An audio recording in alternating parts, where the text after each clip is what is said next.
Bonjour à toutes et à tous et bienvenue dans cette vidéo de la série Préparation à la certification NCP-CI version Azure. NCP-CI, Nutanix Certified Professional, Cloud Integration, édition Azure. Il y a deux déclinaisons de l'examen, une pour AWS et une pour Azure. À la fin, c'est le même badge. Mais ici, on sera dans la partie Azure. Si les parties AWS vous intéressent, regardez dans la description de cette vidéo et vous trouverez les liens vers la playlist spécifique à la préparation de l'examen, mais en version AWS. Donc, nous sommes ici dans l'étape numéro 6.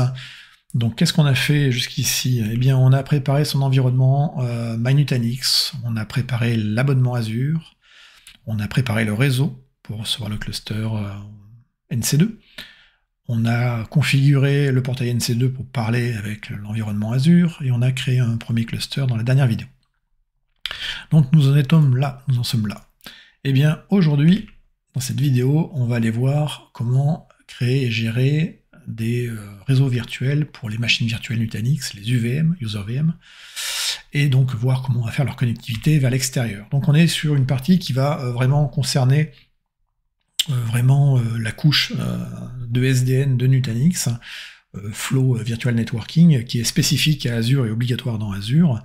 Donc je le rappelle, c'est un réseau qui est en overlay, donc c'est un réseau Nutanix posé sur le réseau d'Azure, les VNet d'Azure avec leur subnet, et tout ça est géré effectivement par le network controller de Nutanix. Donc c'est, je le rappelle, le VPC networking pour les machines virtuelles Nutanix, vos workloads, c'est obligatoire dans Azure et c'est optionnel dans AWS, mais ça nécessite la version AOS 6.8 ou ultérieure. À ma connaissance, je ne sais pas si la certification est encore passée dans la version 6.8.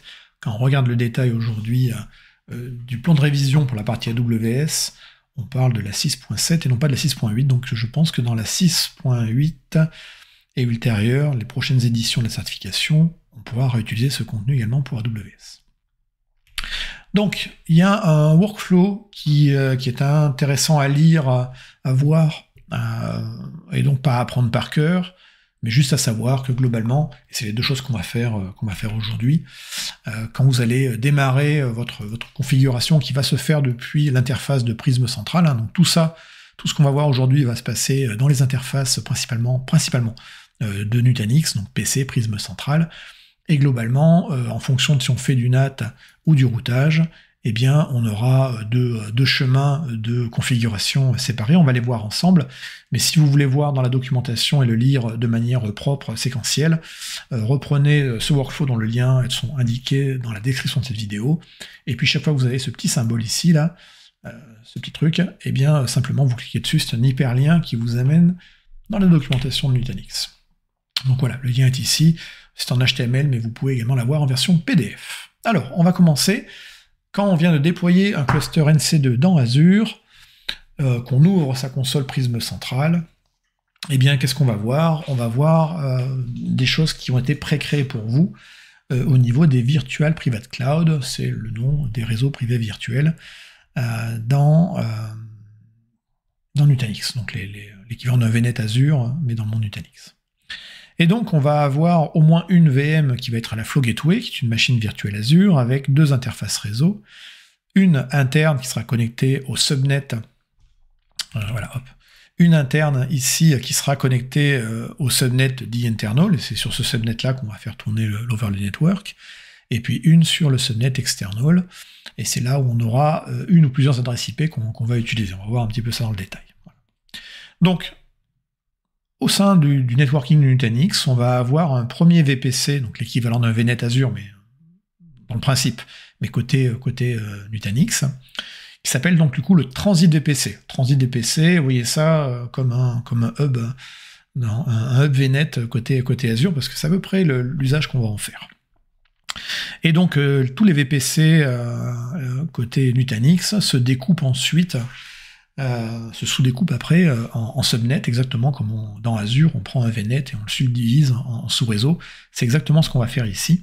Donc notre VPC va contenir de base un premier subnet qui a un nom particulier qui s'appelle donc le Overlay External Subnet with NAT. Donc, et là, c'est pour le chemin qui est dit je vais sortir du monde réseau Nutanix vers le monde réseau Azure ou extérieur, qui est ici, et je vais sortir en faisant de la translation d'adresse. Ça veut dire que cette Flow Gateway ici, eh bien, prendra des adresses IP externes et fera et nattera entre guillemets au travers de cette adresse IP externe. Donc, le trafic provenant des communications NATées apparaîtra dans les destinations comme étant une source avec une adresse IP qui est une des adresses IP de l'interface externe de la Flow Gateway.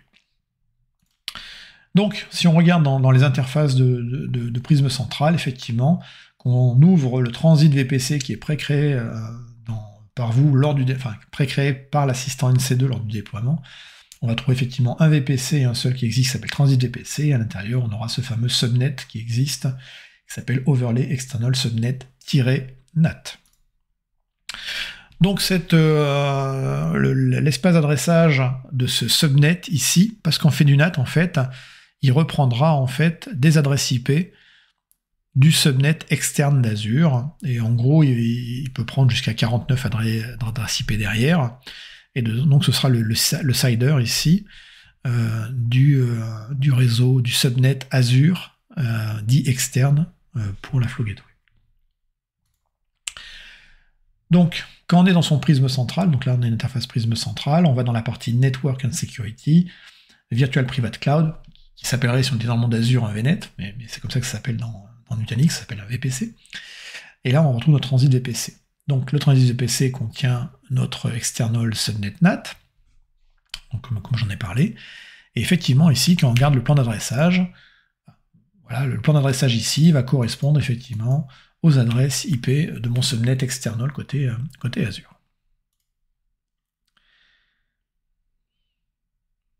Donc ça veut dire que de base, la seule manière de sortir, telle que définie par défaut lors de l'installation, c'est de sortir en faisant de la translation d'adresse entre les VM qui sont connectés dans les VPC, le réseau Nutanix, pour les connecter à l'extérieur du monde, c'est-à-dire le monde Azure, le monde Internet ou le monde du data center, eh bien, on va passer par de la translation d'adresse. Peut-être que vous ne voulez pas faire de la translation d'adresse, mais vous voulez faire du routage entre Internet, entre les autres ressources côté Azure ou votre on-prem, et ces machines virtuelles qui vont tourner dans l'environnement Nutanix. Et dans ce cas-là, eh bien, il va falloir créer du coup une partie qu'on appelle le NoNAT. Alors, je ne me demandez pas pourquoi ils ont appelé ça du NoNAT, mais NoNAT ça veut dire du routage, et ça on va le voir juste après. Donc première chose, on est sur des adresses qui sont natées par défaut, et ce qu'on va pouvoir faire, et comme option qu'on a avec le NAT, c'est la notion de floating IP. Imaginons que j'ai une machine virtuelle Nutanix qui est connectée à un VPC Nutanix dans un subnet Nutanix, et donc je veux pouvoir exposer ou les services de cette machine virtuelle, je ne sais pas, un service web par exemple, et je veux que des gens qui soient connectés, ou des machines virtuelles qui sont natives Azure, ou des clients qui sont dans le data center ou sur Internet, puissent se connecter à cette VM. Dans ce cas-là, on va pouvoir fixer une floating IP à cette machine virtuelle, et cette floating IP sera une des adresses IP du réseau Flow External Azure, donc Flow Gateway External Subnet, et donc cette floating IP, on va les définir ici dans l'interface de Prisme Central. Donc on va dans Prisme Central, on va dire Request Floating IP, là on va dire pour le subnet qui est fait pour le NAT, donc Overlay External Subnet, on va demander X Floating IP. Là encore, ça va dépendre de combien vous voulez exposer de serveurs, le maximum de toute façon c'est 50. Voilà. On fait sauvegarder, donc là j'en ai pris 25 ici, et là il va aller me prendre 25 adresses IP, et les réserver, et donc il les associera en adresse IP secondaire de l'interface réseau externe de la machine virtuelle Azure qui sert de Flow Gateway.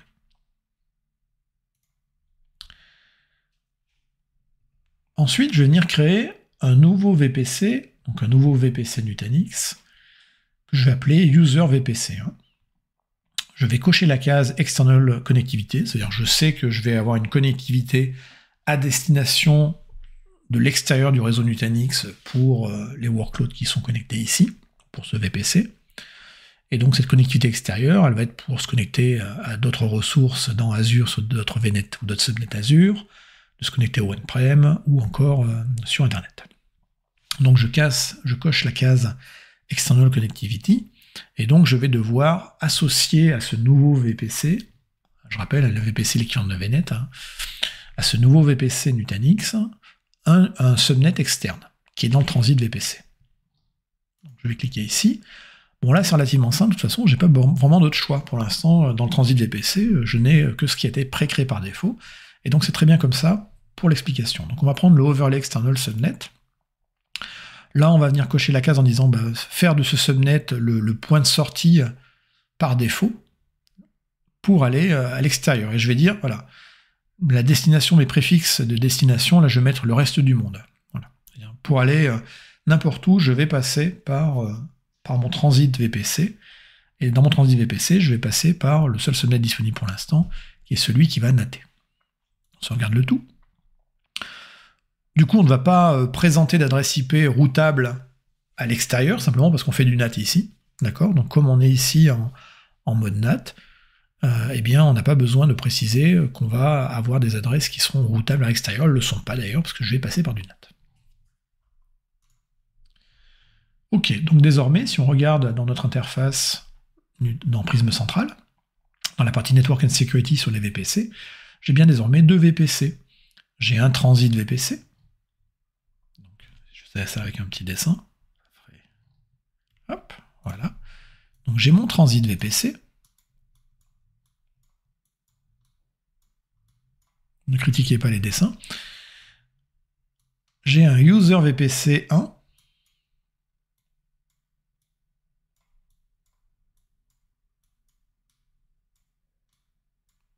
voilà, qui est relié derrière à ça. Et ensuite, le transit VPC ici, il est associé, donc il a son subnet extérieur qui est là, tac tac, ça c'est vraiment très très moche. Et là, en gros, on a notre flow gateway.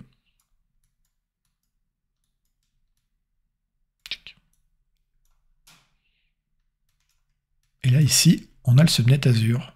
Donc un sub Azure. C'est vrai que c'est moche. C'est pas grave. Voilà, pour l'instant, on est dans cet état-là. Donc là, j'ai créé un VPC, mais j'ai pas encore créé de subnet dans le VPC, user VPC. Promis, j'essaierai de faire des efforts pour la suite. Donc, on a notre user VPC 1, on va créer à l'intérieur un subnet, tout simplement. Hein. Donc on va l'appeler user VPC 1 subnet 1, c'est histoire de s'y retrouver un petit peu dans les noms. Ce sera forcément un subnet de type overlay. Donc à savoir, c'est que quand on est dans un environnement on-prem, on peut directement être mappé sur des VLAN. Donc on a deux options, le VLAN ou l'overlay. Dans le monde du cloud, Azure en l'occurrence ici, on sera forcément sur de l'overlay. Et là, on va définir l'adresse, les espaces d'adressage de ce subnet, qui est donc dans le monde réseau Nutanix. Donc on définit le CIDR, donc le network l'adresse IP et puis le préfixe, le masque, la passerelle par défaut, qui sera forcément en point 1 d'ailleurs.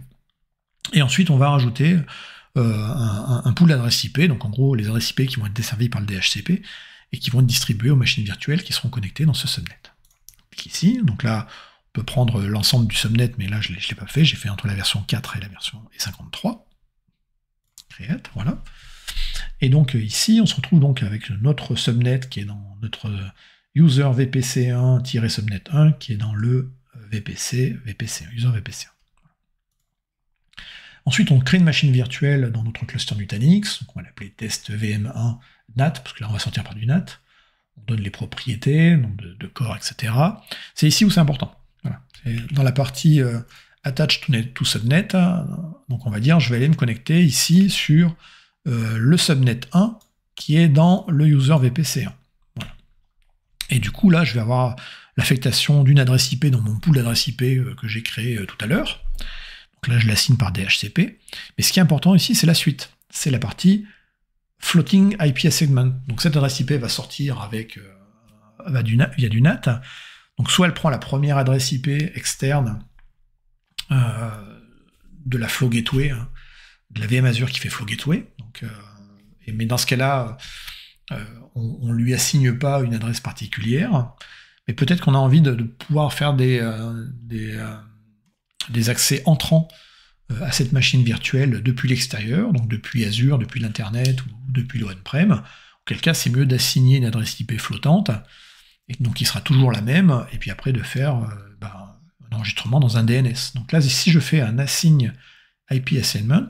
Là, à ce moment-là, il va aller chercher une des adresses IP disponibles dans le pool. Alors, j'en avais tout à l'heure réservé 25, une dans le pool des 25 réservés. Et donc, cette adresse IP-là ne bougera pas et sera assignée à ma VM qui est dans ce subnet. Donc, depuis l'extérieur, quand je voudrais joindre cette VM, mais qui est cachée derrière un NAT, eh bien, je passerai toujours par cette adresse IP qui sera la 10.1.2.31, qui est une des adresses IP du subnet externe de la Flow Gateway. Ensuite, on installe son OS, ça c'est extraordinaire, et on crée la VM. La VM est ici, donc elle a bien son adresse IP dans son subnet Nutanix. Voilà, c'est son adresse IP interne. Et cette adresse IP, après, voilà, on la retrouve ici. Si on veut vérifier la connectivité, alors, si on veut vérifier une connectivité vers Internet, il faudra dans ce cas-là prendre la NAT Gateway et l'associer également au subnet externe où il y a la Flow Gateway. Si on a des règles des user-defined routes qui disent pour sortir vers Internet, il faut passer par telle appliance virtuelle, ben là encore, on le définit et puis il n'y a pas de souci derrière. On a les deux options derrière. Donc on a fait ceci, on avait ici, alors je ne l'ai pas matérialisé ici, mais normalement ici il y avait un subnet, qui était mon subnet user VPC1 subnet 1, et qui sortait du coup au travers du subnet overlay external subnet with NAT, et qui sortait ici avec une floating IP.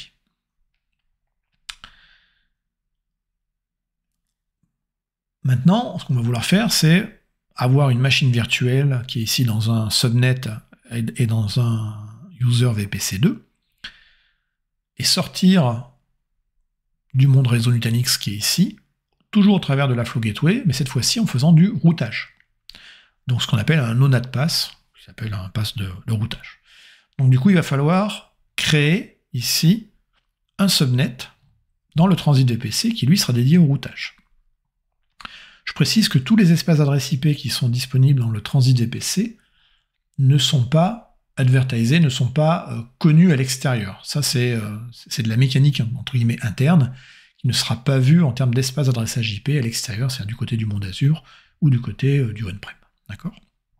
Par contre, les espaces d'adressage ici des VPC qu'on va vouloir, et donc les subnets qu'on va vouloir rendre routables vis-à-vis du monde Azure ici, ou Internet, ou on-prem, eux, par contre, on va les présenter à l'extérieur, et donc on va faire des routes. Donc soit on va faire des routes avec des UDR, des User Defined Routes, en disant, pour aller sur l'espace d'adressage IP ici de mon user VPC, je vais devoir passer par une appliance virtuelle dont l'adresse IP est ici l'adresse IP externe en fait de ma Flow Gateway. Si on n'a pas envie de créer des routes entre guillemets manuellement avec du User Defined Route, qui je le rappelle sont des routes statiques, on peut également utiliser du BGP, et dans ce cas-là, on aura une option côté Nutanix qui consiste à déployer deux machines virtuelles supplémentaires qu'on appelle des speaker gateway, des speakers BGP, pardon, qui eux en fait vont aller parler avec un route serveur notamment, et lui dire bah voilà, de mon côté j'ai ces réseaux-là que je veux te présenter. Voilà. Et on présente avec ce qu'on appelle un ERP, External Routing Prefix. Donc, imaginons ici que donc on veuille faire du routage, et donc ici on va créer nos subnets. Donc ce qui est important dans le paramétrage, et c'est toujours un petit peu compliqué, et c'est probablement les parties qui seront le plus difficiles pour des gens venant du monde Azure et connaissant un peu moins Nutanix, ou le réseau Nutanix à comprendre. Il y a quelques questions dans l'examen sur le sujet, donc c'est important de connaître ce vocabulaire et ce fonctionnement. Mais retenez qu'en gros, au niveau du transit VPC, on va définir ce qu'on appelle un ERP. Donc l'ERP, External Routing Prefix. C'est les préfixes qui seront, ou les espaces d'adresse qui seront routables et accessibles en routage depuis Azure, depuis Internet, principalement depuis Azure ou le on-prem. Donc tous les espaces d'adressage qui seront présents dans le transit VPC en tant que tel, eux, dans les subnets de ce transit VPC, on ne va pas les présenter. Elles ne seront pas dans les ERP. Par contre, le transit VPC, on va lui définir quand même une ERP, un External Routing Prefix, avec un S, prefixes, qui devra être un surensemble de tous les préfixes externes de tous les VPC qu'on aura en dessous. Donc, ce VPC-là, par exemple, ici, a un espace d'adressage de 10.1.1.0/24. j'ai subdivisé ici en deux segments, en deux subnets, cet espace d'adressage avec un 2/26, d'accord? Donc ça, c'est l'ERP, ça c'est ce que je vais présenter, parce que je veux faire du routage depuis l'extérieur d'Azure à destination de cet espace d'adressage. Donc cet ERP est important. Cet ERP est un sous-ensemble de l'ERP qui va être présenté par le transit, qui est globalement le surensemble de tous les ERP qui sont de tous les users VPC en dessous. Donc c'est ça qui va être vraiment important. Donc le workflow pour faire la configuration complète du Nonat, hein, en gros, on va créer d'abord, dans le transit VPC, ici, on va créer un subnet qui sera dédié donc au Nonat, donc au routing. Donc celui-ci n'existe pas par défaut, et ce sera donc à vous de le créer, et ce sera la première opération à faire. À partir de là, on va configurer l'ERP, donc l'Externally Routable Prefix List, du transit VPC, pour l'ensemble des VM qui vont devoir transiter. Donc en gros, on va configurer ce transit-là qui est un superset, un surensemble de tous les ERP qui sont en dessous. Si vous avez, donc c'est là où on va configurer le routage en disant est-ce qu'on va faire du côté Azure un UDR, un User Defined Route, ou est-ce qu'on va utiliser derrière du BGP. Ensuite, on va créer un nouveau User VPC. On va configurer pour ce User VPC son ERP. Donc on va créer ensuite en étape numéro 2 cette partie-là, le User VPC, avec un ERP, et après on créera les subnets à l'intérieur. Ensuite, on crée un ou plusieurs subnets dans ce User VPC.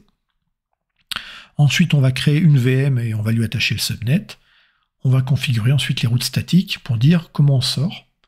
Et ensuite, point important, il faudra penser à configurer les NSG sur l'interface externe ici de notre Flow Gateway. Et oui, parce que n'oubliez pas, petit adage que je répète toujours dans cette formation et en général, pour que le réseau marche, il faut trois choses. Il faut de la résolution de nom, il faut du routage, et il faut du filtrage. Donc, oublions pour l'instant les résolutions de nom, parce qu'on parle juste des adresses IP pour l'instant. Si on a bien assuré le routage ici, en disant la route pour aller sur le réseau qui est l'overlay subnet 2, la route passe par une appliance virtuelle qui est la Flow Gateway et passe par cette adresse IP externe, quelque part on a déjà défini la route. Par contre, ici, sur les adresses IP externes, enfin sur les interfaces externes et sur les interfaces internes, on a des Network Security Group Azure qui s'appliquent, c'est une VM Azure, et donc si on veut laisser passer par exemple, le routage peut être fait, mais la communication par exemple sur le port 80 ne sera pas ouverte par défaut, tout est fermé par défaut. Donc ce sera à vous de venir ouvrir sur la NSG de l'interface externe le port qui va bien, ou les ports qui vont bien pour accéder aux workloads qui sont situés ici. Donc, première étape, on va venir donc dans notre transit VPC. Voilà. Et dans le transit VPC, du coup, on va créer un subnet. On va créer un subnet qui sera spécialement pour le Nonat, parce que pour l'instant, on n'avait que le subnet pour le NAT. Donc, on crée un subnet, on va lui donner ce nom-là. Je ne sais pas si c'est une importance, mais c'est toujours ça dans la documentation, donc on va garder celui-ci. Voilà, donc on va l'appeler Overlay External Subnet Nonat, hein, c'est pour du routage. Il sera forcément de type overlay parce qu'on est dans Azure, et normalement la cage ici sera déjà cochée qui dit External Connectivity for VPC. Donc on passera par ce subnet pour aller faire une connectivité à l'extérieur, donc à l'extérieur du monde réseau Nutanix. Oui, au passage, comme je l'ai dit, les espaces d'adressage utilisés dans ce subnet, dans le transit VPC, n'ont pas une importance énorme, dans le sens où il ne faut pas qu'il y ait un overlapping, mais elles ne seront pas exposées, elles ne seront pas utilisées et présentées à l'extérieur pour le routage. Donc c'est un peu une mécanique interne. Donc moi je vous encourage à utiliser, notamment c'est ce qu'il y a dans la documentation, cet espace d'adressage, 100.64.2 à .100, ça va très bien, et ça suffira derrière, il n'y a pas besoin de chercher midi à 14h. Voilà, désormais notre transit VPC a deux sous-réseaux. Un sous-réseau pour sortir avec du NAT, c'est celui qui était pré-créé par défaut, et celui qu'on vient de créer à l'instant, qui est pour sortir en NONAT, sortir en faisant du routage. Ensuite, notre transit VPC, on va venir cliquer sur le bouton Update pour aller configurer l'ERP présenté par le transit VPC. Donc l'ERP, Externally Routable Prefix List, voilà. Donc c'est ici qu'on va venir remplir cette information. Et point important, ça doit être un surensemble, un superset de tous les ERP, de tous les VPC users qui seront ensuite installés dans le monde réseau Nutanix. Donc là, j'ai pris un /16, c'est gros. Là encore, ça dépendra des espaces CIDR que vous avez le droit d'utiliser par rapport à vos espaces disponibles dans votre organisation. Mais retenez que ça doit être un surensemble des ERP qui sont en dessous. On clique sur Update, et maintenant, on va aller du côté Azure, du portail Azure, pour reprendre quoi? Reprendre les tables de routage, enfin créer une nouvelle table de routage et dire pour aller sur les espaces d'adressage qui sont dans le monde réseau Nutanix, on doit passer par la Flow Gateway, dont l'adresse IP externe est celle-ci. Donc, on va dans Azure dans les tables de routage, on crée une nouvelle table de routage, on choisit un ressource group, alors on peut le mettre dans le même ressource group que le cluster, ça n'a pas de souci, vous pouvez le mettre dans un séparé, là encore pas d'importance. On donne un nom, donc là je vais l'appeler route vers le Nutanix VPC en nonat, route vers le monde réseau Nutanix avec du routage. Important, on va cliquer sur Yes pour la propagation vers les gateways, donc ça c'est important si vous avez notamment une interco à demeure avec par exemple un VPN site à site, il est important que la passerelle VPN qui sera sur le hub comprennent et connaissent ces routes et puissent les propager vers l'interne, donc vers le réseau on-premise. On clique sur Create. Une fois qu'on a ça, on a ici une table de routage qui pour l'instant elle est vide, hein, clairement. Elle est vide et donc on sait qu'on va devoir passer par l'interface externe de la Flow Gateway pour aller voir les préfixes externes des VPC utilisés dans le monde Nutanix. Donc pour avoir l'adresse IP de la Flow Gateway, l'adresse IP externe, soit on va dans le portail NC2 et on va dans la partie Network, Flow Gateway, et là on voit l'adresse IP, donc ça c'est celle-ci, c'est l'adresse IP externe, soit on peut aller dans le Network, le ressource group Azure, dans lequel on a tous les objets qui ont été déployés avec le cluster, et on recherche les interfaces réseau, et on en a une qui s'appelle, alors toutes les interfaces Flow Gateway s'appellent FGW, vous avez un ID derrière, ext pour external, voilà, et NIC pour Network Interface. Donc là, par exemple, on pourrait prendre ici, j'en ai qu'une seule, donc c'est assez simple. Je prends mon interface carte réseau, et je prends son adresse IP, la private, et vous voyez que c'est la même, les deux sont les mêmes. Donc du coup, on va créer une nouvelle route dans notre table de routage. Donc on va dans la partie route, on va cliquer sur Add. On était ici, hein, on a cliqué sur Add route, on donne un nom à sa route, et on va donner, donc destination c'est les adresses IP, et là je vais prendre l'ERP externe du transit VPC, le superset de toutes les adresses, et je vais lui dire, pour aller sur cet espace d'adressage IP, donc celui qui est en fait derrière ma Flow Gateway, dans le monde réseau Nutanix, eh bien je vais passer par une virtual appliance, donc le next hop type sera une virtual appliance, et là on met l'adresse IP externe de la Flow Gateway. Et on clique sur Add, la route est rajoutée. Alors, on a notre route qui est là, maintenant la route, il va falloir l'affecter. Hein. On va l'affecter où? On va l'affecter notamment sur le subnet où on a nos passerelles VPN, ExpressRoute, et on va l'affecter également sur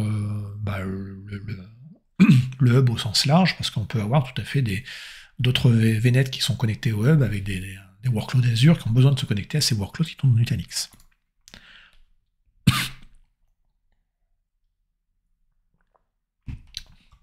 Donc, on va aller sur notre hub. Donc ici, on est sur notre hub, on a une architecture classique hub and spoke. On va aller sur le subnet où on a nos gateways. Et donc sur ce subnet où on a nos gateways, on va faire Edit Subnet, et puis on va descendre un petit peu dans les propriétés. Donc là, on est sur le subnet des gateways. Et ici, sur la partie Security, on va venir Route Table, et là on va venir sélectionner la table de routage qu'on a créée au préalable. On fait sauvegarder. On vient faire la même chose sur le subnet du hub, l'autre subnet du hub, et on lui a fait également la table de routage. Voilà. Donc là, normalement, tout ce qui va passer par le hub saura être routé, entre guillemets, vers la passerelle Flow, interface externe, pour ensuite rentrer et accéder au monde VPC. Maintenant, on va retourner dans Prisme Central, et dans Prisme Central, on va aller sur la partie Virtual Private Cloud, Et cette fois-ci, on va donc déployer un nouveau VPC qui sera le VPC user VPC2. Donc là, le user VPC1 était la première démonstration pour faire une sortie avec du NAT. Là, on va faire un deuxième VPC pour montrer comment on fait une sortie avec du no-NAT, donc du routage.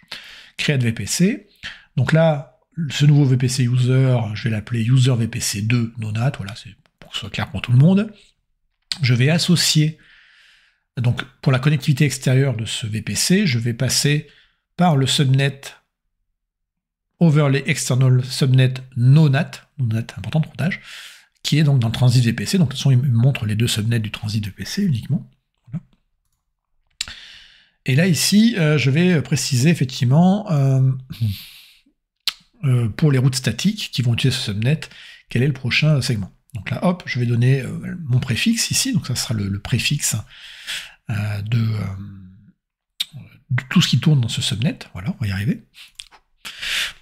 Et donc ce sera mon ERP.